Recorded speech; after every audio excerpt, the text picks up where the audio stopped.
వారి తీర్థవాది ఉత్సవం శ్రీమద్ ఖాద్రి క్షేత్రమందు అత్యంత పవిత్రమైనది, అతి పురాతనమైనది, పాపములను పోగొట్టే అత్యంత విశేషప్రదమైన తీర్థరాజము గలదు. దీనికి భృగుతీర్థమని ప్రసిద్ధ నామము గలదు. ఈ తీర్థమందే ఇచ్చటి ఉత్సవమూర్తులైన శ్రీ వసంతవల్లభరాయలు శ్రీ భూ సహితముగా స్వయం వ్యక్తమైనట్లు శ్రీ ఖాద్రి క్షేత్ర మహత్యం తెలుపుతున్నది. శ్రీవారు తిరుమాడ వీధుల గుండా శ్రీభూ సహితముగా భృగుతీర్థమునకు విచ్చేసి అచట సుదర్శన చక్రతాళ్వార్ సహితముగా అవభృత స్నానం ఆచరిస్తారు. ఆ సమయమున స్నానమాచరించిన భక్తులను అమృతధారల వలె సకల పాపములను దోషములను పోగొట్టి విశేష పుణ్యఫలాన్ని అనుగ్రహిస్తారు. వసంతకాలే సంజాతం భృగుతీర్థే విశేషతః తద్రూపం తత్సమో దేవో న భూతో న భవిష్యతి.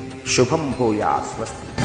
చక్రస్నానం విదే చక్రధారి, చక్రస్నానం విదే చక్రధారి, చక్రస్నానం విదే చక్రధారి, చక్రస్నానం విదే.